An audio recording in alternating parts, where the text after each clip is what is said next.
The size of the smile on my face tells the story. Welcome back. Good morning. If you haven't tuned in, your timing is just perfect. This morning, we are sitting down with one of our absolute favorites, Siviwe. Shakes Soyizwapi, a dynamic force, I want to say, of nature, but yes, also a force in rugby sevens. And we are diving into fitness routine. We're not going to make him train right now, don't worry. Mental health and just the physical preparation in one of the most unforgiving sports out there. And of course, what fuels his high performance game, plus his biggest inspiration. Oh, Shakes, good to have you here, my friend. It's always a nervous question for me to ask at this stage of the season because we're about to pull the trigger now. You must feel that. You must get to a point of the season where you're like, okay, enough pre. I need to go now. I need to go. Where are you in your life cycle? Oh, for sure. We're actually 4 weeks away from actually competing again. We enjoyed the Olympics, and I think we can put that behind us now and focus on something else, you know. So really excited for the season. You can put it aside. We are not going to put it aside. We are going to get I know we don't have a live studio audience, but can we get a round of applause because we have yet another Olympic medal in the house. It's good that you can put something like that aside because you have to focus on what's going to be, I think, probably one of the most competitive seasons when you look across the board. But the team must be feeling good. After a couple of challenging years, to start this series with that little guy, with what you've achieved, set against the challenges that you've had, how good does that feel? No, absolutely. I think, as you said, the past couple of seasons haven't been particularly great for the team, so it's a great challenge for us. I said challenging. I said challenging. Yeah, it's a challenge we're taking on, you know. It's very exciting, and it's always good to have something to fuel you to go in towards and to have some sort of a goal, and as you say, like challenge yourself to just become better and show that you are growing as a team. Which is amazing to hear, a team that has been as successful as you guys have, to talk about always improving, about keeping yourselves in check, holding yourselves accountable, because you really have to be able to do that. How do you look after the mental game? Because you're giving me a Carney vibes here. Like, I'm cool, man, it's fine. I just lost a 100-meter final, but I'm okay, man. I'm ready to go and win it tomorrow. How do you look after the mental aspect? Again, I think we touched on it now, but always looking to grow as an individual and as a team.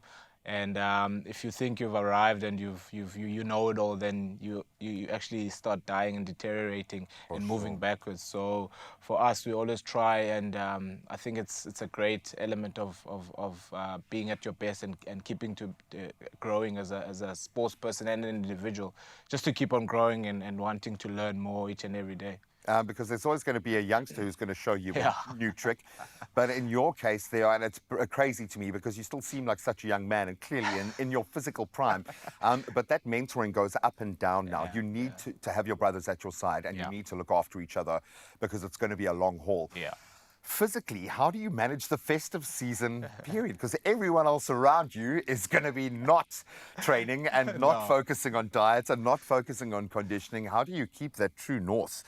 I think it's just understanding where you are, and for us, funny enough, the season always starts in December, in the festive season. The rugby season starts in the festive season. We kind of need you to start the season for us. That's what we rely on, you know? Exactly. After the Cape Town Sevens, it's kicked off and we can get into the festive. So, but for us, we know we're actually in the season already, so you really have to be focused.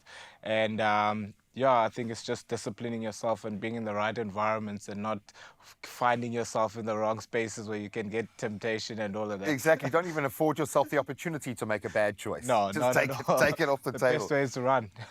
So obviously you're in a slightly different nutritional phase right now, and I can tell by the size of the arms. Are you able to, do you lament when you lose a bit of bulk and that lean muscle starts to take over? Because it must happen at a point in the season because you just go. There's very, very little gear shifting. How do you manage the nutritional journey? Our strength and conditioning coach is on our heads on making sure that we actually chow, and eat food. Fuel up. And we think that in order to be as light as possible, going on the sevens field and not feeling heavy, you're going to eat less. But he wants you to have a chow in the morning, good fats, proteins and carbs, just to have that energy to fuel yourself for the day. And particularly after his gym sessions, just to put in that protein and make sure you replace. And the three Ps, protein, protein, and protein. And as long as you've ticked all those boxes, you're fine. I want to ask because I kind of get a sense that you're inspired by the players around you. I think your leadership role has been one of the best things that's happened to you because your play just got better. And normally that can take a player in another direction. But for you, it seems like inspiration is everywhere. But if you had to look in your heart, what is that thing that drives you? What is the fire for you? The fire for me is my team, number one. I think if you're doing something with individuals and other people in your circle, you really have to lean on them and work together as a group.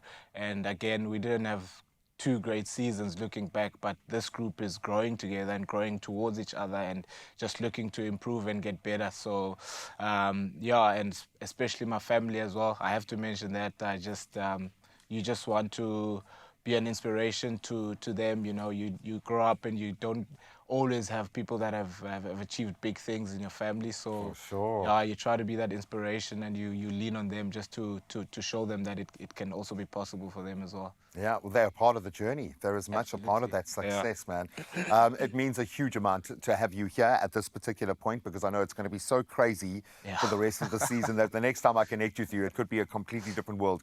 Stay big, stay strong, stay healthy, stay conditioned, but stay happy, man. Just enjoy it because you bring us so much joy when we get to watch you guys play. I'm not going to put anything on your shoulders yet. So it's 4 weeks to go. So, but once again, congratulations on that incredible piece of hardware that now sits and it weighs a ton. I absolutely love the fact that it's got the gravitas. But all the best to you, and the team this season, man. I think it's going to be a special one. Thanks a lot, man. Hopefully not as challenging as the last 2 seasons have been, but I think what the Blitzboks have shown us that against those challenges, set against the biggest challenges in the sporting arena, alongside their brothers, they can achieve anything. And Cape Town, I would imagine, is going to be a spectacular start to the 7 series.